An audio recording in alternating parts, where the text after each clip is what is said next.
من يهده الله فلا مضل له ومن يضلل فلا هادي له ونشهد أن لا إله إلا الله وحده لا شريك له ونشهد أن سيدنا وسندنا وحبيبنا وشفيعنا وإمامنا ومولانا محمدا عبده ورسوله صلى الله تبارك وتعالى عليه وعلى آله وأصحابه وأزواجه وذرياته وبارك وسلم تسليما كثيرا أما بعد فأعوذ بالله من الشيطان الرجيم بسم الله الرحمن الرحيم يا أيها النبي اتق الله ولا تطع الكافرين والمنافقين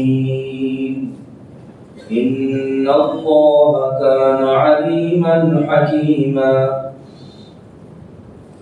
واتبع ما يوحى إليك من ربك إن الله كان بما تعملون خبيرا وتوكل على الله وكفى بالله وكيلا ما جعل الله لرجل من قلبين في جوفه وما جعل أزواجكم اللائي تظاهرون منهن أمهاتكم وما جعل أدعياءكم أبناءكم ذلكم قولكم بأفواهكم والله يقول الحق وهو يهدي السبيل ادعوهم لآبائهم هو أقسط عند الله فإن لم تعلموا آباءهم فإخوانكم في الدين ومواليكم وليس عليكم جناح فيما أخطأتم به ولكن ما تعمدت قلوبكم وكان الله غفورا رحيما. النبي أولى بالمؤمنين من أنفسهم وأزواجه أمهاتهم وأولو الأرحام بعضهم أولى ببعض في كتاب الله من المؤمنين والمهاجرين إلا أن تفعلوا إلى أوليائكم معروفا كان ذلك في الكتاب مسطورا. صدق الله مولانا العلي العظيم.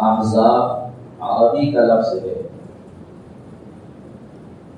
اس کی جو جمع ہے حزب کی، اردو میں عربی میں اس جمع کا واحد آتا ہے حزب۔ حزب کے معنی آتے ہیں جماعت کے، گروہ کے۔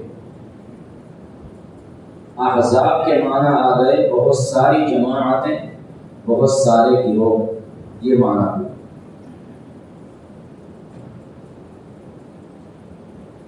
حضور اقدس صلی اللہ تعالی علیہ وسلم اور مسلمانوں پر سن 5 ہجری میں ایک ایسا وقت آیا کہ مکہ مکرمہ کے کفار و مشرکین کے علاوہ آس پاس کی دوسری بستیاں، ان کے رہنے والے اور ان کی جماعتیں سب مل کر تقریباً 10,000 کا لشکر مدینہ طیبہ پر حملہ کرنے کے لیے اکٹھا ہوئے۔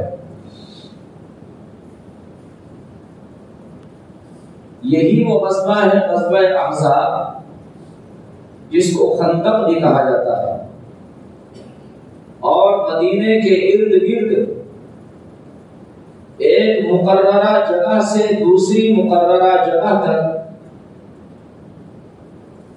اللہ تبارک و تعالی کی وحی کے ذریعے سے حضرت سلمان فارسی رضی اللہ تعالیٰ عنہ کے مشورے سے خندق کھودی گئی۔ اس غزوے کا اور اس لڑائی کا اس صورت میں کچھ تذکرہ ہے۔ ایک رکوع کے بعد اس وجہ سے اس سورت کا نام رکھا گیا سورہ احزاب۔ میں نے اس سے پہلے بھی بیان کیا تھا کہ سورتوں کے جتنے نام ہیں وہ ان سورتوں میں کوئی واقعہ آیا ہے، اس واقعے کی وجہ سے اس پوری سورت کا نام، اس ایک واقعے کا جو نام ہے اس پوری سورت کا نام وہی رکھ دیا گیا۔ یا کوئی کسی پیغمبر کی اولاد کا تذکرہ آیا ہے تو پوری سورت کا نام اس کے نام پر رکھ دیا گیا، جیسا کہ سورہ بقرہ۔ سورہ بقرہ تقریباً 2.5 پاروں کی سورت ہے، اور اس میں 1.25 پارے میں تقریباً مسائل بیان کیے گئے ہیں، اور 1.25 پارے میں یہودیوں کی برائیاں بیان کی گئی ہیں، لیکن ایک واقعہ اس میں بقرہ اور دائے کا بھی آیا ہے، اس وجہ سے پوری سورت کا نام رکھ دیا گیا سورہ بقرہ۔ حالانکہ 3-4 آیتوں میں، 4-5 آیتوں میں بقرہ کا وہ واقعہ آیا ہے، صرف 4-5 آیتوں میں، لیکن پوری سورت کا نام رکھ دیا گیا سورہ بقرہ۔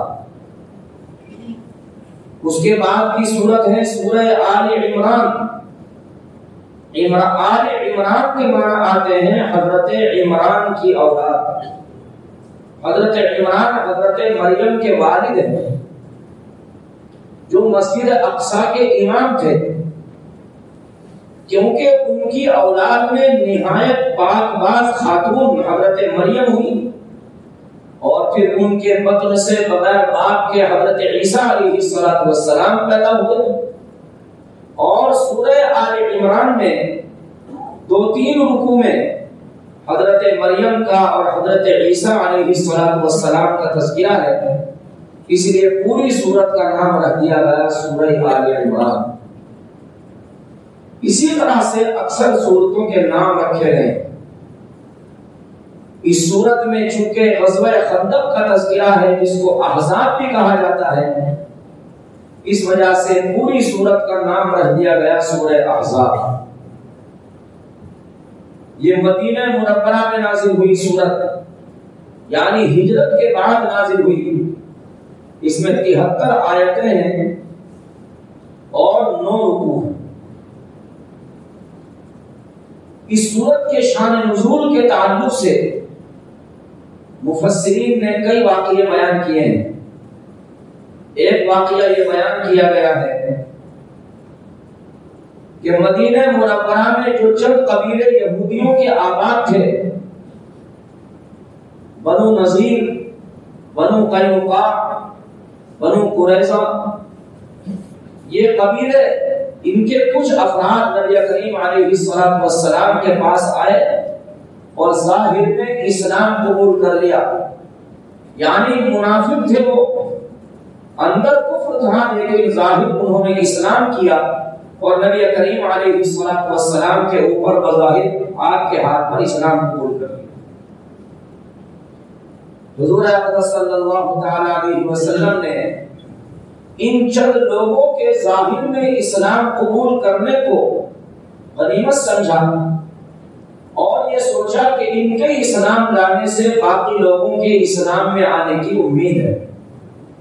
جب کچھ لوگ اسلام لے آئیں گے تو اور لوگوں کے بھی اسلام لانے کی امید ہے ان قبیلوں میں سے. اور مدینے کے یہودی پڑھے لکھے تھے، وہ لکھنا پڑھنا جانتے تھے، وہ امی اور ان پڑھ نہیں تھے. مکہ مکرمہ کے کفار و مشرکین کی طرح وہ ان پڑھ نہیں تھے. اس لیے ان کے اسلام لانے سے پڑھے لکھے لوگوں کے یہ امید تھی کہ ان کو دیکھ کر کے جو ان پڑھ لوگ ہیں وہ بھی اسلام قبول کریں گے اور خود ان کے قبیلوں کے لوگ بھی اسلام قبول کریں گے.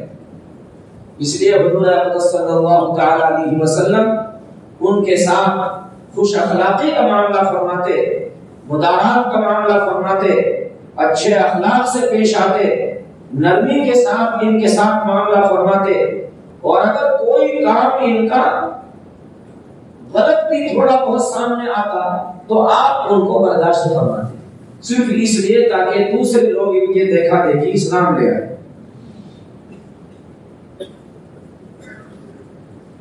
ایک واقعہ تو یہ پیش آیا جس کی وجہ سے جو سبب بنا اس سورت کے نزول کا.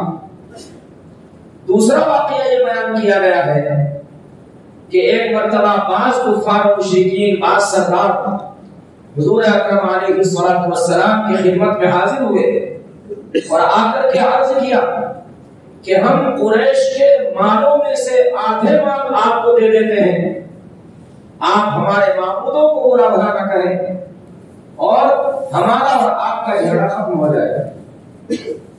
نبی کریم علیہ الصلوۃ والسلام کے پاس یہ لوگ آئے اور اس کے ساتھ ساتھ یہ بھی بیان کیا گیا ہے کہ کچھ لوگوں نے آپ کو دھمکی دی کہ اگر آپ ہمارے معبودوں کو برا بھلا کہنا نہیں چھوڑیں گے تو ہم آپ کو قتل کر دیں گے.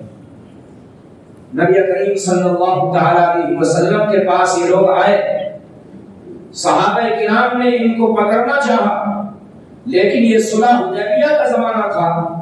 حضور اکرم علیہ الصلوۃ والسلام نے فرمایا کہ نہیں، میں ان کو قتل کرنے کا مشورہ نہیں دے سکتا، اس لیے کہ ان کی اور ہماری صلح کے زمانے میں کسی کو قتل کرنا یہ شریعت کے خلاف ہے، اس لیے ان کو قتل نہیں کیا جا سکتا.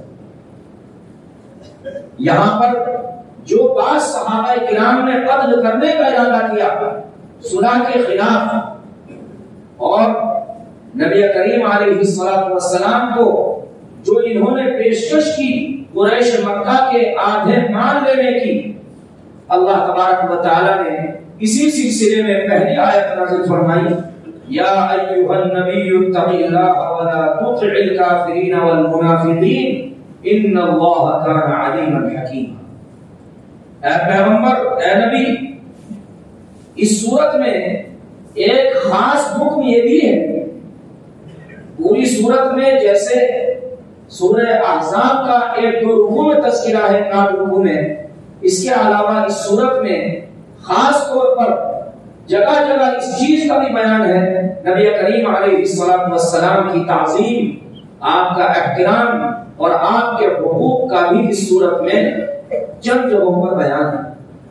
ان میں سے ایک خاص بات یہ ہے کہ اللہ تبارک و تعالیٰ نے پورے قرآن کریم میں دوسرے نبیوں کے اکثر جگہوں پر نام لیے ہیں، یا شعیب، یا لوط، یا نوح وغیرہ وغیرہ، لیکن نبی کریم علیہ الصلوۃ والسلام کو نام لے کر کہیں پکارا نہیں، ہاں اگر کہیں نام لیا ہے آپ کا، اس میں بھی آپ کی تعظیم اور آپ کے اللہ کا رسول ہونے کو بیان کیا گیا ہے، آپ کو خطاب نہیں کیا گیا آپ کے نام سے یا محمد۔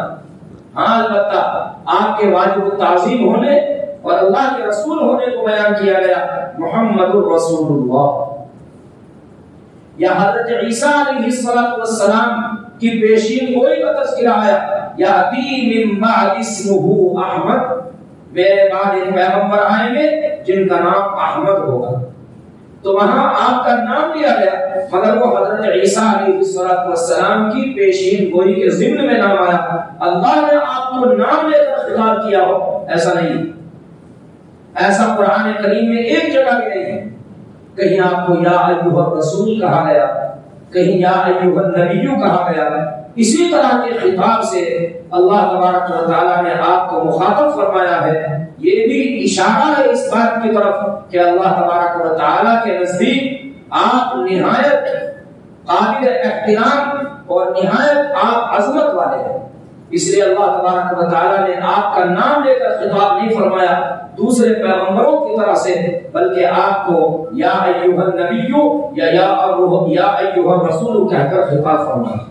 یہاں بھی اسی طرح سے ارشاد فرمایا، یا ایھا النبی اتق اللہ ولا تطع الکافرین والمنافقین، اے نبی، اے پیغمبر، آپ اللہ سے ڈریے اور کافروں کا اور منافقوں کا کہنا نہ مانیے۔ یہ مطلب نہیں ہے کہ آپ کے جی میں کچھ ماننے کی بات آ گئی تھی یا آپ اللہ کے علاوہ کسی اور سے بھی ڈرتے تھے، ہرگز یہ مطلب نہیں ہے، بلکہ اس کا مطلب یہ ہے، مفسرین نے فرمایا کہ جس طرح سے آپ اب تک اللہ سے ڈرتے رہے، کسی اور سے ڈرنے کا آپ کے دل میں اہتمام بھی نہیں آیا، آئندہ بھی آپ اسی طرح سے اللہ ہی سے ڈریے، کسی اور سے نہیں۔ یعنی اسی پر جمے رہیے، اللہ سے ڈرنے پر جمے رہیے، کسی اور سے ڈرنے کا سوال ہی نہیں۔ یہ مطلب اسی طرح سے کافروں کا اور دغا بازوں کا، منافقوں کا کہنا نہ مانیے۔ جو انہوں نے کہا، پیشکش کی کہ ہم آدھے مال آپ کو دے دیتے ہیں، آپ ہمارے معبودوں کو برا بھلا کہنا چھوڑ دیں، تو اس کے بارے میں فرمایا کہ ان کا کہنا نہ مانیے۔ جس طرح سے اب تک آپ نے کہنا نہ مانا، آئندہ بھی آپ نہ مانیے اور اسی پر جمے رہے۔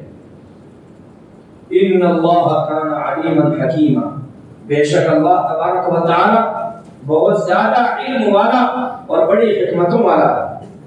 اس نے جو آپ کو اللہ تعالی سے ڈرنے اور کافروں اور منافقوں کا کہنا نہ ماننے کا حکم دیا ہے، ان سے مشورہ نہ کرنے کا حکم دیا ہے، تو یہ بڑی حکمتوں پر مبنی ہے۔ اس کی حکمت اللہ تعالیٰ جانتا ہے۔ بعض مرتبہ غیروں سے مشورہ لینے میں، دین کے معاملے میں کچھ دنیاوی فوائد حاصل ہو سکتے ہیں، لیکن ان دنیاوی فوائد کا خیال نہیں رکھا گیا، بلکہ دینی فوائد کو پیش نظر رکھا گیا دینی معاملات میں، کہ دینی معاملات میں کسی کافر سے، کسی منافق سے ہرگز مشورہ نہ لیجیے، بلکہ صرف اور صرف یا تو صحابہ کرام سے مشورہ لیجیے یا اللہ تبارک و تعالیٰ سے دعا فرمائیے۔ یہ ہے وَلَا تُطِعِ الْكَافِرِينَ وَالْمُنَافِقِينَ إِنَّ اللَّهَ كَانَ عَلِيمًا حَكِيمًا کا مطلب۔ ہاں البتہ اس کا یہ مطلب ہرگز نہیں ہے کہ دنیاوی معاملات میں بعض تجربے کی، دنیا کی تجربے کی چیزوں میں بھی کفار سے مشورہ مت لو، نہیں، یہ مطلب نہیں ہے۔ دنیا کے معاملات میں جو تجربے کی چیزیں ہیں ان میں کافروں سے مشورہ لیا جا سکتا ہے، دینی معاملات میں کفار اور مشرکین سے مشورہ نہیں لیا جا سکتا۔ یہاں اللہ تبارک و تعالیٰ نے نبی کریم علیہ السلام کو جو حکم دیا، اس کا مطلب دینی معاملات میں، دنیاوی معاملات میں نہیں۔ دنیاوی معاملات میں بعض تجربے کی چیزیں ایسی ہوتی ہیں کہ ان میں کسی سے بھی مشورہ لیا جا سکتا ہے۔ وَاتَّبِعْ مَا يُوحَىٰ إِلَيْكَ مِن رَّبِّكَ إِنَّ اللَّهَ كَانَ بِمَا تَعْمَلُونَ خَبِيرًا، اور اللہ تعالیٰ کی طرف سے، تیرے رب کی طرف سے آپ کے اوپر جو وحی کے ذریعے سے نازل کیا گیا ہے، اسی راستے پر چلیے، اسی حکم پر چلیے اور اسی وحی کا اتباع کیجیے۔ ان اللہ کان علیما حکیما، بے شک ان اللہ کان بما تعملون خبیرا، بے شک اللہ تبارک و تعالی تمہارے کاموں کی خبر رکھتا ہے۔ یہاں اللہ تعالی نے اس خطاب میں ان اللہ کان بما تعملون صحابہ کرام کو بھی شامل فرمایا کہ جو تم کام کرتے ہو سارے کاموں کی خبر اللہ تبارک و تعالیٰ کو ہے، کوئی چیز اس سے پوشیدہ نہیں ہے، ہر چیز اللہ تبارک و تعالیٰ اس کی خبر رکھتا ہے۔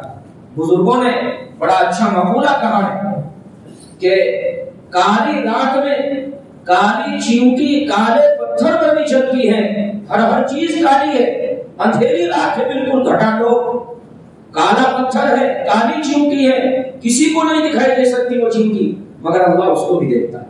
اللہ تبارک و تعالی ہر چیز کی پوری خبر رکھتا ہے، اللہ کے علم سے کوئی چیز پوشیدہ نہیں ہے، اللہ تبارک و تعالی ہر چیز کو مکمل طریقے سے جانتا ہے۔ میں نے اس سے پہلے بھی واقعہ بیان کیا ہوگا شاید کہ 12ویں پارے کی پہلی آیت وَمَا مِن دَابَّةٍ فِي الْأَرْضِ إِلَّا عَلَى اللَّهِ رِزْقُهَا، اس آیت کی تفسیر میں اس کا مطلب یہ ہے زمین کے اوپر کوئی جاندار ایسا نہیں ہے جس کے رزق کی ذمہ داری اللہ نے اپنے ذمہ نہ لی ہے۔ اللہ تبارک و تعالی نے ہر جاندار کے رزق کی ذمہ داری لی ہے، اللہ تعالیٰ اس کو رزق پہنچاتا ہے۔ تو حضرت موسیٰ علیہ السلام نے اللہ تبارک و تعالیٰ سے ایک مرتبہ درخواست کی، اے اللہ آپ اپنی مخلوق کو رزق کیسے پہنچاتے ہیں؟ اللہ تعالیٰ نے ارشاد فرمایا کیا تمہیں یقین نہیں ہے؟ عرض کیا کہ بے شک یقین تو ہے مگر میں اپنی آنکھ سے دیکھنا چاہتا ہوں تاکہ یقین میں اور اضافہ ہو جائے۔ اللہ تعالیٰ نے ارشاد فرمایا یہ جو تمہارے ہاتھ میں عصا ہے، لاٹھی ہے، اس کو اس پتھر کے اوپر مارو جو تمہارے سامنے پڑا ہے۔ حضرت موسیٰ علیہ السلام نے وہ لاٹھی اس پتھر کے اوپر ماری، وہ پتھر ٹوٹ گیا، اس کے اندر سے ایک پتھر اور نکلا۔ اللہ نے فرمایا اس کے اوپر بھی لاٹھی مارو، اس کے اوپر بھی لاٹھی ماری، وہ دوسرا پتھر بھی ٹوٹ گیا، اس کے اندر سے تیسرا پتھر اور نکلا۔ اللہ نے ارشاد فرمایا اس کے اوپر بھی لاٹھی مارو، اس تیسرے پتھر کے اوپر بھی لاٹھی ماری، وہ تیسرا پتھر بھی ٹوٹ گیا اور اس کے اندر سے ایک کیڑا نکلا۔ وہ کیڑا اس کے منہ میں ایک ہری چیز ہے جس کو وہ کھا رہا ہے اور ایک وظیفہ بھی پڑھ رہا ہے۔ حضرت موسیٰ علیہ السلام کو اللہ تبارک و تعالیٰ نے اس کی زبان سمجھنے کی طاقت عطا فرمائی اور موسیٰ علیہ السلام نے اس کی آواز کو سمجھا، اس کی زبان کو سمجھا، وہ وظیفہ پڑھ رہا ہے۔ کیا وظیفہ ہے؟ ایسا وظیفہ ہے کہ ہر مرد ہر عورت، تمام مرد عورتیں اپنے دل پر اس کو لکھ لیں اور زندگی بھر اس وظیفے کو یاد رکھیں۔ ایسا شاندار وظیفہ ہے۔ کیا پڑھ رہا ہے وہ کیڑا وظیفہ؟ سبحان من یرانی ویسمع کلامی ویعرف مکانی ویذکرنی ولا ینسانی، پاک ہے وہ اللہ جو مجھے دیکھ رہا ہے۔ 3 پتھروں کے اندر کوئی روشن دان نہیں ہے، کوئی دروازہ نہیں ہے، کوئی کھڑکی نہیں، کوئی سوراخ نہیں، اللہ تبارک و تعالیٰ 3 پتھروں کے اندر اس کو رزق بھی پہنچا رہا ہے اور اللہ تبارک و تعالیٰ اس کی بات کو بھی سنتا ہے۔ سبحان من یرانی، پاک ہے وہ اللہ جو مجھے دیکھ رہا ہے۔ ویسمع کلامی، اور میری بات کو بھی سنتا ہے۔ ویعرف مکانی، اور میری جگہ کو بھی جانتا ہے۔ ویذکرنی ولا ینسانی، اور مجھے یاد رکھتا ہے، کبھی مجھے بھولتا نہیں۔ یہ وظیفہ پڑھ رہا ہے، کیا عمدہ وظیفہ ہے۔ اگر انسان اس وظیفے کو اپنے دل پر نقش کر لے اور اس کا یقین دل میں جما لے تو انسان کے لیے گناہوں سے بچنا آسان ہو جائے۔ اس لیے کہ اللہ تبارک و تعالیٰ کے دیکھنے کا یقین، اللہ تبارک و تعالیٰ کے سامنے حاضر ہونے کا یقین، یہی ایسی چیز ہے جو انسان کو ہر گناہ سے بچا سکتی ہے، ورنہ دنیا کا کوئی قانون ایسا نہیں جو انسان کو گناہ سے بچا۔ صرف یہی ایک قانون اور یہی ایک یقین ایسا ہے، اللہ تبارک و تعالیٰ کا دیکھنا۔ اسی لیے قرآن کریم میں ایک اور موقع پر اللہ نے فرمایا الم یعلم بان اللہ یری، کیا آدمی نہیں جانتا کہ اللہ تعالیٰ دیکھ رہا ہے؟ دنیا کے اندر آدمی ایسے شہروں میں اور ایسی سڑکوں پر اپنی گاڑی کی رفتار وہ حد میں رکھتا ہے، اس کی رفتار کو ایک حد میں رکھتا ہے، اس لیے کہ وہ یقین کرتا ہے کہ کیمرہ لگا ہے اور اس میں رفتار کو کیچ کر لیا جائے گا اور ہو سکتا ہے کہ جرمانہ آ جائے، تاوان آ جائے۔ اب تو موبائلوں پر آ جاتا ہے، اس لیے اس کو بھرنا پڑے گا، اس لیے اپنی رفتار کو کم رکھنا چاہیے، اس کے اندر رکھنا چاہیے جتنی اسپیڈ کی لمٹ دی ہے تاکہ جرمانہ نہ آئے۔ آدمی اس کیمرے سے ڈرتا ہے، اپنی گاڑی کی رفتار کو حد میں رکھتا ہے، بڑھاتا نہیں اس سے کہیں جرمانہ نہ آ جائے، مگر اللہ تعالیٰ ہر وقت دیکھ رہا ہے، اس کا یقین دل میں نہیں۔ جرمانے سے ڈرتا ہے، چند پیسے 100 200 400 500 روپے کے جرمانے سے ڈرتا ہے، اور اللہ کے عذاب سے نہیں ڈرتا۔ اللہ تبارک و تعالیٰ کے دیکھنے کا دل میں یقین نہیں اٹھاتا، گناہ پر گناہ کرتا رہتا ہے، بے حیائیوں میں مبتلا رہتا ہے، فحش کاریوں میں مبتلا رہتا ہے آدمی۔ کتنے دنیا میں انسان ایسے ہیں، ہم سب میں سے ہم لوگ ایسے ہیں کہ ہم گناہوں میں جہاں ذرا سا ہمیں موقع ملا اور ہم گناہ کر رہتے ہیں، ہم اس بات کا یقین دل میں نہیں بٹھاتے کہ ہمارا اللہ نے دیکھ رہا ہے۔ اس لیے آدمی اگر اس یقین کو دل میں بٹھا لے تو گناہ سے بچنا ہر ایک کے لیے آسان ہو جائے۔ یہی ایک نسخہ ایسا ہے، میں سنایا کرتا ہوں واقعہ کہ حضرت یوسف علیہ السلام، ان کے بارے میں پہلے بھی سنایا حضور واقعہ، ان کے بارے میں اسرائیلی روایات میں آتا ہے کہ زلیخا نے عزیز مصر نے ایک بڑا کمرہ بنا رکھا ہے، اس کے اندر ایک اور چھوٹا کمرہ ہے، اس کے اندر ایک اور چھوٹا کمرہ ہے، 7 کمرے اسی طرح بنا رکھے ہیں، اور 7ویں کمرے میں زلیخا ہے اور یوسف ہے، تیسرا کوئی نہیں ہے۔ اور زلیخا حضرت یوسف علیہ السلام کو اپنا مطلب بنانے کے لیے بہلاتی ہے، تیار کرتی ہے، اور ایک بت ہے اس کا، اس بت کے اوپر کپڑا ڈال دیتی ہے۔ یوسف علیہ السلام نے فرمایا یہ کیا ہے؟ اس نے کہا میرا معبود ہے، میں نے اس لیے اس کے اوپر کپڑا ڈال دیا کہیں ہمیں دیکھ نہ لے۔ یوسف علیہ السلام نے فرمایا تیرا معبود ایسا ہے، ایک کپڑا اس کے اوپر ڈال دیا گیا، اس کا دیکھنا بند ہو گیا۔ میرا معبود ایسا ہے کہ زمین کی تہ میں کالی اندھیری رات میں بھی کوئی شخص جا کر کوئی گناہ کرتا ہے، اللہ اسے ہی دیکھتا ہے۔ تو اللہ کی نگاہ سے کوئی نہیں بچ سکتا۔ اسی لیے میں سنایا کرتا ہوں حضرت حاجی بلال اللہ مہاجر مکی رحمۃ اللہ علیہ، جن کو جماعت دیوبند کا سردار کہا جاتا ہے، سید الطائفہ، حضرت مولانا رشید احمد گنگوہی، حضرت مولانا قاسم نانوتوی، حضرت مولانا اشرف علی تھانوی رحمۃ اللہ علیہ، ان سب کے شیخ ہیں۔ انہوں نے تھانہ بھون میں اپنی خانقاہ کے دروازے کے اوپر لکھوا رکھا تھا، اے بندے ایسی جگہ جا کر گناہ کر جہاں تجھے اللہ نہ دیکھے، اور ایسی جگہ کوئی نہیں ہے، ہر جگہ اللہ دیکھتا ہے۔ اس لیے مطلب اس کا یہ ہے کہ اپنے دل میں اس یقین کو بٹھا لے کہ تیرا اللہ تجھے دیکھ رہا ہے تو تیرے لیے گناہ سے بچنا آسان ہے۔ بہرحال فرمایا اللہ تبارک و تعالیٰ نے ان اللہ کان بما تعملون خبیرا، بے شک اللہ تبارک و تعالیٰ تمہارے کاموں کی پوری خبر رکھتا ہے۔ اللہ تبارک و تعالیٰ کو ہر چیز کی خبر ہے۔ وتوکل علی اللہ وکفی باللہ وکیلا، اور اللہ پر بھروسہ رکھیے اور اللہ کافی ہے کام بنانے والا۔ یعنی دنیا کے کسی آدمی سے مت ڈریے اللہ کے علاوہ، یہ کچھ نہیں بگاڑ سکتے تمہارا۔ ہاں کام بنانے والی ذات یا کام بگاڑنے والی ذات اگر کوئی ہے وہ اللہ کی ذات۔ اسی لیے ایک حدیث شریف میں آیا، نبی کریم علیہ السلام نے ارشاد فرمایا، عبداللہ ابن عباس رضی اللہ تعالیٰ عنہ، یا غلام، اے لڑکے۔ عبداللہ ابن عباس نے فرمایا کہ یا رسول اللہ فرمائیے، میں حاضر ہوں۔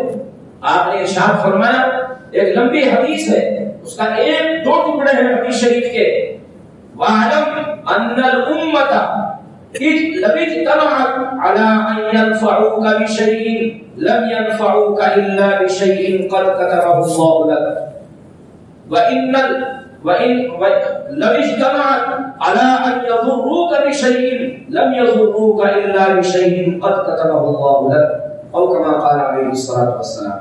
اے لڑکے جان لے یہ بات، یقین کر لے، اپنے دل میں بٹھا لے یہ بات، یقین کر لے کہ اگر ساری دنیا، ساری امت، سارے اولین و آخرین جتنے بھی دنیا کے انسان ہیں، اگر تجھے نفع پہنچانے پر تل جائیں، اتفاق کر لیں کہ اس شخص کو نفع پہنچانا ہے، تو ساری دنیا مل کر بھی نفع نہیں پہنچا سکتی اللہ کی مرضی کے بغیر. اللہ تعالیٰ جو اللہ نے لکھ دیا الا بشیء قد کتبہ اللہ لک، اللہ نے جو تیرے مقدر میں نفع لکھ دیا ہے بس وہی نفع پہنچ سکتا ہے، ورنہ ساری دنیا بھی نفع پہنچانا چاہے نہیں پہنچا سکتا. وعدم، اور جان لے دل میں، یقین بٹھا لے دل میں، اگر ساری دنیا تجھ کو نقصان پہنچانے پر تل جائے تو نقصان نہیں پہنچا سکتے اللہ کی مرضی کے بغیر. ہاں اللہ نے جو تیرے مقدر میں لکھ دیا وہ نقصان پہنچ سکتا ہے، اس کے علاوہ کوئی نقصان نہیں پہنچ سکتا. اس کی ہزاروں مثالیں ہیں، ایک مثال نہیں، ہزار مثالیں ہیں دنیا کے اندر. آپ کو بھی بارہا اس کا تجربہ ہوا ہوگا کہ کوئی شخص ہمیں نقصان پہنچانا چاہ رہا ہے، اللہ نے بچا لیا، اللہ نے نہیں چاہا نقصان پہنچانا تو ہم بچ گئے. بالکل ہم دیکھ رہے ہیں کہ ہمارے کاروبار میں اور ہمارے کارخانے میں وہ نقشہ جو ہے وہ نقصان کا ہے، نقصان کا خطرہ ہے، اللہ نے بچا لیا نقصان سے. ہونا چاہیے نقصان مگر نہیں ہوا، ہونا چاہیے نفع مگر نہیں ہوا. زندگی میں اس کا بارہا تجربہ ہوا ہوگا کہ نقصان ہونا چاہیے، کوئی شخص محلے کا، کوئی پڑوسی، کوئی دوسرا غیر آدمی نقصان پہنچانا چاہتا ہے نہیں پہنچا سکا، نفع پہنچانا چاہتا ہے نہیں پہنچا سکا. ہاں اللہ کی مرضی کے بغیر اللہ تبارک و تعالیٰ جو چاہتا ہے وہی نفع پہنچتا ہے اور اللہ جو چاہتا ہے وہی نقصان پہنچتا ہے. اس لیے فرمایا وتوکل علی اللہ، اللہ پر بھروسہ رکھیے، وکفی باللہ وکیلا، اور اللہ کافی ہے کام بنانے والا، وہی نقصان پہنچانے والا ہے وہی نفع پہنچانے والا. نافع اور ضار یاد رکھیں، اللہ تبارک و تعالیٰ کے 99 ناموں میں سے 2 نام نافع بھی ہے ضار بھی ہے. نفع پہنچانے والا بھی وہی ہے، نقصان پہنچانے والا بھی وہی ہے. اللہ کی مرضی کے بغیر نہ کوئی نقصان پہنچانے پر قادر ہے نہ کوئی نفع پہنچانے پر قادر ہے. اس کے بعد کی آیت میں 3 چیزیں بیان کی گئی ہیں. 3 رسمیں تھی کفار مشرکین میں. ایک رسم محض زبانی تھی اور 2 رسمیں عملی تھی. اگلی آیت میں ان 3 رسموں کو بیان کیا گیا ہے اور ان کو باطل کیا گیا ہے. پہلی کیا رسم تھی؟ وہ تو صرف زبانی رسم تھی. وہ رسم یہ تھی کہ کفار مشرکین میں مکہ مکرمہ میں آس پاس کی بستیوں میں اگر کوئی بڑا عقل مند، بڑا ہوشیار، بڑا ذہین ہوتا تھا تو لوگ اسے یوں کہا کرتے تھے کہ اس کے اندر 2 دل ہیں. یوں کہا کرتے تھے یہ آدمی تو 2 دل والا ہے، اس کے اندر 2 دل ہیں. ظاہر ہے کہ یہ بالکل ظاہری البطلان ہے، بالکل ظاہر و باہر ہے اس کا باطل ہونا. اس کو باطل کرنے کی یا اس کو سمجھانے کی دنیا میں ضرورت نہیں. دنیا کا ہر عقل مند آدمی، ہر پڑھا لکھا اس بات کو جانتا ہے کہ کسی آدمی کے اندر 2 دل نہیں ہو سکتے، ایک ہی دل ہو سکتا ہے. ایک بات تو یہ تھی. دوسری چیز، اگر کسی شخص نے اپنی بیوی کو، جو اس زمانے کی رسم تھی، اگر کسی شخص نے اپنی بیوی کو یوں کہہ دیا کہ تو میرے لیے ایسی ہے جیسی میری ماں کی پیٹھ، اپنی بیوی کو کہہ دیا انت علیہ کظہر امی، مثلا اس طرح کہہ دیا تو میرے لیے ایسی ہے میرے اوپر جیسے میری ماں کی پیٹھ، یا کسی اور عطف سے تشبیہ دے دی تو میرے لیے ایسی ہے جیسی میری ماں کا ہاتھ، میری ماں کا سر، میری ماں کا پیٹ. اس طرح سے کسی بھی عطف کے ساتھ تشبیہ دے دی، مشابہ قرار دے دیا.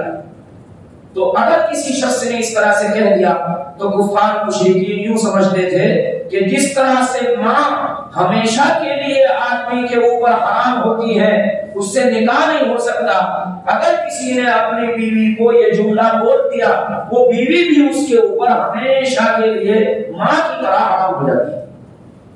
یہ کفار مشرکین سمجھتے تھے اور یہ خیال تھا ان کا۔ تیسری چیز یہ تھی کہ اگر کسی شخص نے کسی کو اپنا منہ بولا بیٹا بنا لیا، جس کو متمنا کہتے ہیں، اردو میں اس کو لہبانت کہتے ہیں، اگر کسی نے اپنا منہ بولا بیٹا بنا لیا وہ حقیقی بیٹے کے درجے میں سمجھا جاتا تھا۔ اور کس طرح سے حقیقی بیٹا میراث میں شریک ہوتا تھا، منہ بولا بیٹا بھی دوسری اولاد کے ساتھ میراث میں شریک ہوتا تھا مرنے کے بعد۔ اور کس طرح حقیقی بیٹا اس کے مر جانے کے بعد اس کی بیوی اپنے سسر کے لیے حرام ہوتی ہے، اسی طرح سے منہ بولا بیٹا اگر وہ مر جاتا تو اس کی بیوی کو بھی حقیقی بیٹے کی بیوی کی طرح حرام سمجھتے تھے کفار مشرکین۔ یہ 3 رسمیں تھی کفار مشرکین میں۔ اگلی آیت میں ان 3 چیزوں کو بیان کیا گیا ہے اور اس کو باطل قرار دیا گیا ہے۔ پہلی بات تو ظاہر ہے، اس کو باطل کرنے کی ضرورت نہیں ہے کہ صاحب ایک آدمی کے اندر 2 دل نہیں ہے، اس کو بیان کرنے کی اللہ نے ضرورت نہیں سمجھی، اس لیے کہ ظاہر و ظاہر بات ہے۔ البتہ پھر بھی اس کو بیان فرمایا، ما جعل اللہ لرجل من قلبین فی جوفہ، فرمایا اللہ تبارک و تعالی نے کہ اللہ نے کسی انسان کے اندر 2 دل نہیں بنائے۔ اس کو ایسی سادے انداز میں اللہ تبارک و تعالی نے بیان فرما دی بات۔ دوسری چیز بیان فرمائی کہ اگر کسی نے اپنی بیوی کو اپنی ماں کے کسی عضو کے ساتھ تشبیہ دے دی تو اللہ تبارک و تعالی نے ماں کی طرف سے اس بیوی کو اس پر ہمیشہ کے لیے حرام نہیں کیا، بلکہ کفارہ زہار ادا کرے، جس کو قد سمع اللہ 28ویں پارے کے شروع میں بالکل بیان کیا گیا ہے کہ 60 مسکینوں کو کھانا کھلانا یا 2 مہینے کے پیدل پہ لگاتار روزے رکھنا یا ایک غلام کو آزاد کرنا، یہ اس کا کفارہ ہے۔ ان 3 چیزوں میں سے کوئی ایک اگر آدمی یہ کفارہ ادا کر دیتا ہے وہ بیوی اس کے لیے دوبارہ حلال ہو جائے گی، ہمیشہ کے لیے حرام نہیں ہوگی۔ یہ اللہ تبارک و تعالیٰ نے اس کا قانون 28ویں پارے کے شروع میں بیان فرمایا ہے۔ تو یہاں پر اتنی بات بتائی ہے صرف کہ تمہاری بیوی جس کو تم نے اپنی ماں کے کسی عضو کے ساتھ تشبیہ دے دی کہ تم میرے لیے ایسی ہے جیسے میری ماں کی بیوی، تو وہ بیوی ہمیشہ کے لیے حرام نہیں ہوتی، بلکہ کفارہ ادا کرنے کے بعد وہ بیوی دوبارہ حلال ہو جائے، وقتی طور سے حرام ہوگی لیکن ہمیشہ کے لیے نہیں۔ تیسری چیز اللہ تبارک و تعالیٰ نے ارشاد فرمایا کہ تمہارے منہ بولے بیٹے، اللہ تبارک و تعالیٰ نے ان کو تمہارے حقیقی بیٹے نہیں بنایا، حقیقی بیٹوں کی طرح نہیں بنایا۔ جن احکام میں حقیقی بیٹا شریک ہے انہی احکام میں اور انہی چیزوں میں منہ بولا بیٹا بھی شریک ہو، ایسا نہیں ہے۔ وما جعل ادعیاءکم ابناءکم، تمہارے منہ بولے بیٹوں کو اللہ تبارک و تعالیٰ نے تمہارے حقیقی بیٹے نہیں بنایا۔ ذالکم قولکم بافواہکم واللہ یقول الحق وهو یهدی السبیل، فرمایا اللہ تبارک و تعالیٰ نے اللہ نے نہیں رکھے کسی مرد کے 2 دل اس کے اندر، اور نہیں بنایا اللہ تبارک و تعالیٰ نے تمہاری بیویوں کو جن سے تم زہار کر بیٹھے ہو، جن کو تم نے اپنی ماں کے کسی عضو کے ساتھ تشبیہ دے دی ہے، تمہاری حقیقی مائیں، یعنی تمہاری بیویوں کو تمہاری حقیقی ماں کی طرح حرام نہیں کیا اللہ تبارک و تعالیٰ۔ وما جعل ادعیاءکم ابناءکم، اور نہیں بنایا اللہ تبارک و تعالیٰ نے تمہارے منہ بولے بیٹوں کو تمہارے حقیقی بیٹے۔ ذالکم قولکم بافواہکم، یہ تمہاری اپنے منہ کی بات ہے، اس کی کوئی حقیقت نہیں ہے، یہ تمہاری بس تم نے بول دی اپنے منہ سے، باقی ایسا نہیں ہے کہ اس کی کوئی حقیقت ہو۔ ذالکم قولکم بافواہکم، یہ تمہارے منہوں کی بات ہے۔ واللہ یقول الحق وهو یهدی السبیل، اور اللہ تبارک و تعالی کہتا ہے ٹھیک بات اور وہی سیدھا راستہ دکھاتا ہے۔ باقی اس کے تعلق سے کہ منہ بولے بیٹوں کے تعلق سے اگلی آیت میں بھی ایک حکم بیان فرمایا گیا ہے، اور اس کے بعد کی آیت جو پڑھی گئی ہے اس میں پھر نبی کریم علیہ السلام کی تعظیم کو بیان کیا گیا ہے، اس کو انشاءاللہ تعالی کل بیان کیا جائے گا۔ اللہ تبارک و تعالی سب کو علم سننے سے زیادہ عمل کرنے کی توفیق نصیب فرمائے۔ وآخر دعوانا دعا سے پہلے ایک اہم اعلان ہے، ہر سال اعلان ہوتا ہے، آپ حضرات سنتے ہیں، دارالعلوم دیوبند عالمی ادارہ ہے۔ علماء کرام نے فرمایا ہے کہ دنیا کا سب سے بڑا ادارہ اور سب سے پرانا وہ جامعہ ازہر مصر ہے، لیکن وہ سرکاری خرچوں پر چلتا ہے۔ اس لیے اس اعتبار سے اگر دیکھا جائے تو علماء نے فرمایا کہ ساری دنیا کا سب سے بڑا ادارہ دارالعلوم دیوبند اس اعتبار سے ہے کہ عام مسلمانوں کی خون پسینے کی گاڑی کمائی سے کہ وہ اپنی کمائی میں سے ایک حصہ دارالعلوم دیوبند کے لیے خرچ کرتے ہیں، اس کو دیتے ہیں، اس اعتبار سے کہ عام مسلمانوں کی کمائی سے وہ چلتا ہے، چندے سے چلتا ہے، اس اعتبار سے دارالعلوم دیوبند کا پوری دنیا میں کوئی جوڑ نہیں۔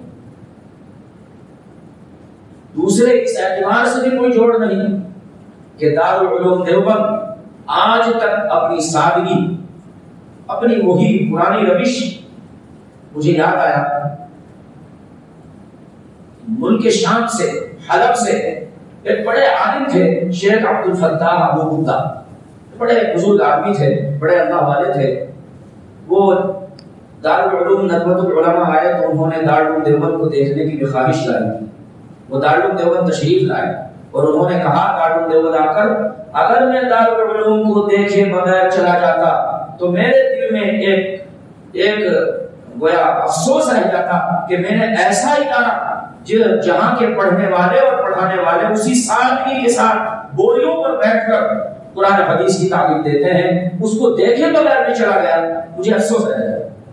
بڑے متاثر ہوئے دارالعلوم دیوبند کے اساتذہ سے مل کر، وہاں کے طلباء کو دیکھ کر بہت زیادہ متاثر ہوئے، اور ان کے وہ تاثرات آج تک وہاں کے رجسٹر میں لکھے ہوئے ہیں۔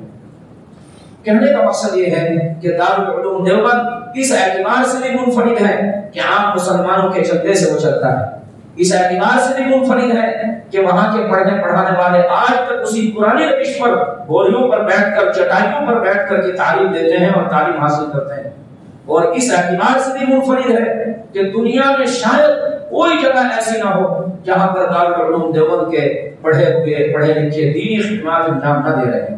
حضرت مولانا مفتی تقی صاحب عثمانی دامت برکاتہم نے اپنے سفر نامے میں لکھا ہے کہ میں جہاں بھی گیا دارالعلوم دیوبند کا کوئی نہ کوئی پڑھا لکھا، چاہے وہ دارالعلوم دیوبند کا براہ راست پڑھا لکھا ہو یا وہاں کے جڑے ہوئے اس کسی ادارے سے پڑھا لکھا ہو، وہ ہر جگہ کہیں بھی آپ چلے جائیں وہ فرماتے ہیں، کسی دوسرے ملک کی بات کرتے ہیں کہ میں پہاڑ پر گیا، میں نے وہاں دیکھا ایک چھوٹی سی بستی ہے، ایک چھوٹی سی مسجد ہے، اور وہاں پر ایک صاحب نماز پڑھاتے ہیں اور چھوٹے چھوٹے بچوں کو پڑھا رہے ہیں۔ میں نے ان سے کہا کہ آپ کہاں کے پڑھے ہوئے ہیں؟ انہوں نے کہا دارالعلوم دیوبند سے فارغ۔ یہ واقعہ انہوں نے اپنے سفر نامے میں باقاعدہ لکھا ہے، جہاں نے دیکھا۔ تو دارالعلوم دیوبند کی خدمات الحمدللہ ایک لمبے زمانے سے جاری ہے اور آج تک جاری ہے۔ اللہ تعالیٰ کا لاکھ لاکھ شکر ہے، اللہ تبارک و تعالیٰ اس کی خدمات کو اسی طرح جاری وساری رکھے۔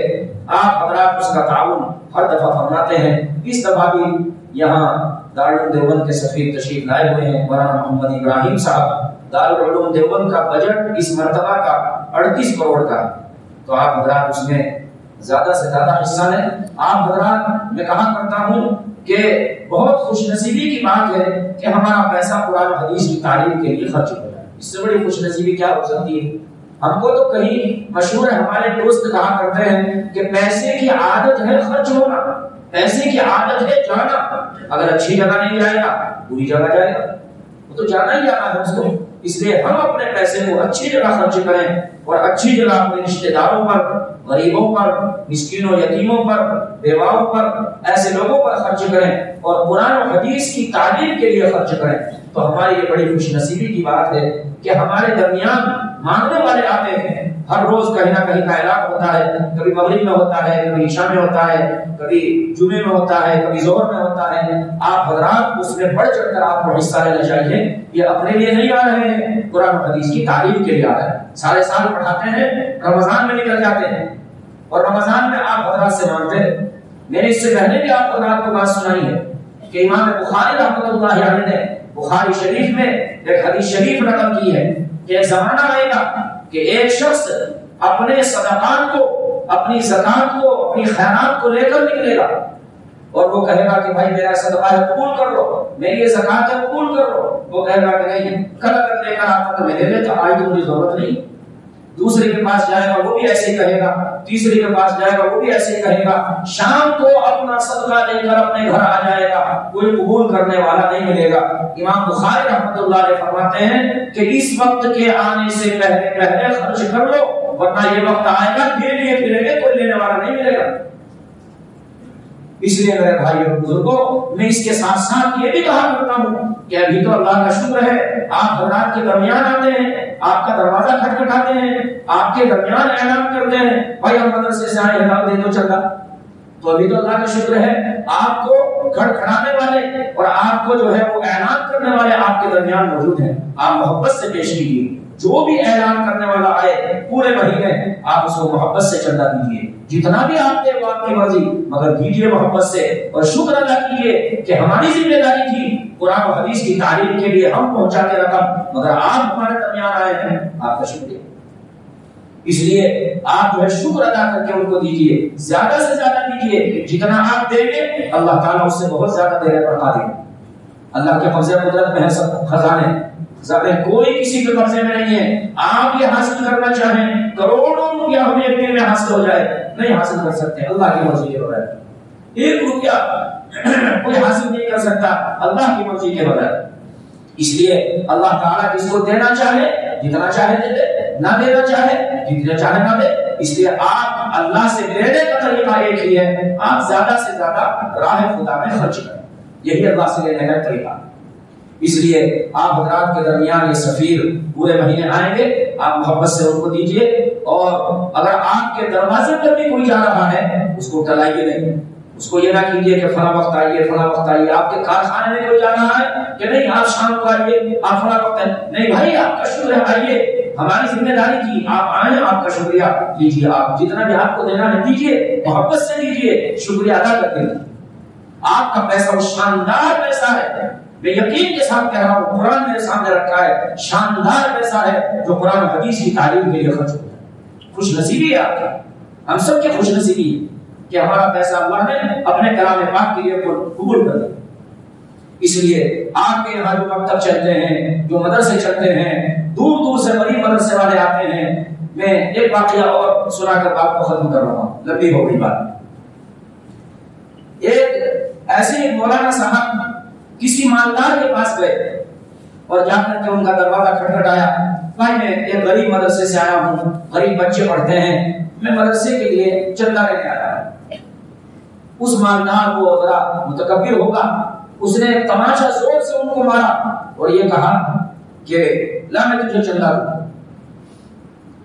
وہ بیچارے گردن جھکا کر آنکھوں سے آنسو نکلے، کیا عجیب واقعہ ہے۔ اور انہوں نے کہا کہ بھائی ٹھیک ہے، تم نے تو یہ مجھے چندہ دے دیا، لیکن جو غریب بچے پڑھتے ہیں ان کے لیے کچھ دے دو۔ وہ اللہ تعالیٰ کو اس مالدار کو قبول کرنا تھا، اللہ تعالیٰ کچھ بھی سبب بنا دیتا ہے۔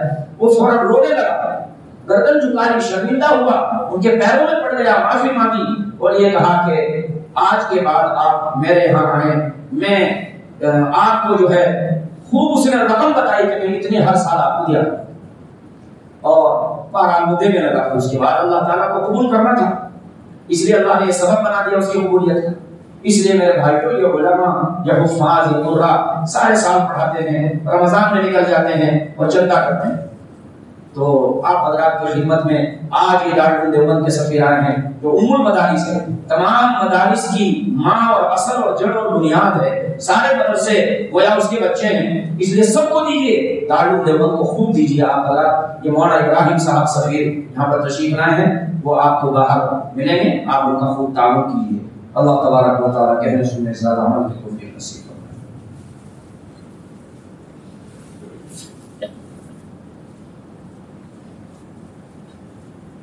اللهم لك الحمد كما ينبغي لجلال وجهك وعظيم سلطانك.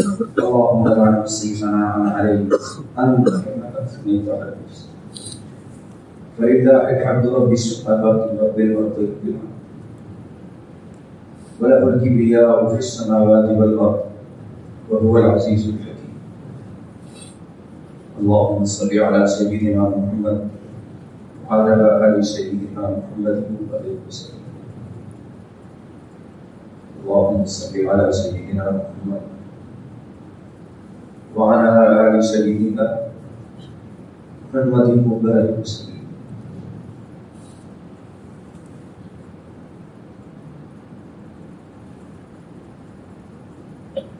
الہ العالمین ہم سب کے گناہوں کو معاف فرما، خطا قصور سے درگزر فرما، کوتاہیوں سے سرفراز فرما۔ اے اللہ ہم آپ کے گنہگار بندے بندی آپ کے دربار میں بیٹھے ہیں، گندے ہاتھ پھیلائے ہوئے ہیں، گندی زبان سے مانگ رہے ہیں۔ اے اللہ ہم سب کو مغفرت کی بھی عطا فرما، رحم و کرم کی بھی عطا فرما، اپنی رضا اور خوشنودی کی بھی عطا فرما، اپنی نصرت اور معیت اور شفقت کی بھی عطا فرما۔ اے اللہ اپنی نصرت کی بھی عطا فرما۔ اے اللہ ہم سب کو معاف فرما۔ اے اللہ ہم آپ کے گنہگار بندے ہیں۔ اے اللہ ہمارا فرمانا ہے سر سے پاؤں تک گناہوں میں ڈوبے ہیں، الہ العالمین گناہوں کی گندگی میں لگت ہے۔ اے اللہ ہم سب کو معاف فرما۔ اے اللہ اس بابرکت مہینے میں ہم سب کی مغفرت کے فیصلے فرما۔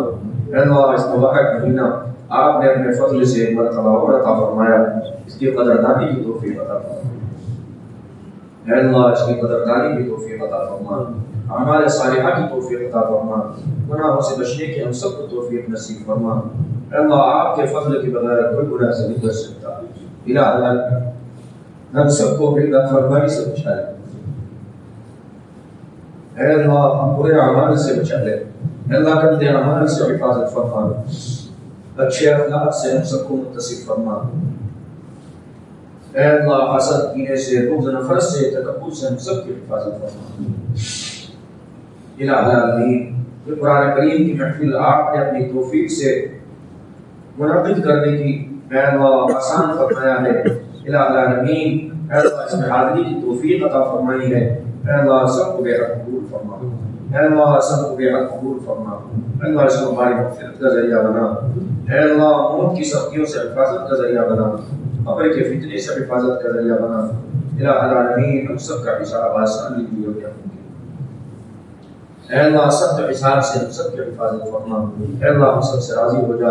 آقا علیہ الصلوۃ والسلام کی سچی پکی محبت عطا فرما، کہ سنت کو زندہ کرنے کی توفیق عطا فرما۔ بدکاریوں سے ہم سب کی حفاظت فرما، جب تک ہم زندہ رہے اسلام پر زندگی عطا فرما، جب موت ایمان پر خاتمہ نصیب فرما۔ بہت سے بھائی دعاؤں کے لیے کہتے رہتے ہیں، امید رکھتے ہیں، اے اللہ ان سب کی جائز مرادوں کو پورا فرما، جائز تمناؤں کو پورا فرما۔ اے اللہ جائز ضروریات کو پورا فرما، ہم سب کے گھروں میں خیر و برکت عطا فرما، ہر پریشانی سے ہم سب کی حفاظت فرما، جان مال عزت آبرو کی حفاظت فرما، ہم سب کو ہر شر سے، ہر فتنے سے، ہر تکلیف سے، ہر مصیبت سے، ہر حادثے سے محفوظ فرما۔ الہ العالمین اے اللہ ہم سب کے گھروں میں خیر و برکت عطا فرما۔ اے اللہ تمام مشکلات کو آسان فرما۔ نبی پاک صلی اللہ علیہ وسلم کی محبت کے بغیر ہماری دعاؤں کو قبول فرما۔ ربنا تقبل منا انك انت السميع العليم وتب علينا انك انت التواب الرحيم وصلى الله تعالى وسلم على خير خلقه محمد وعلى اله وصحبه اجمعين برحمتك يا رب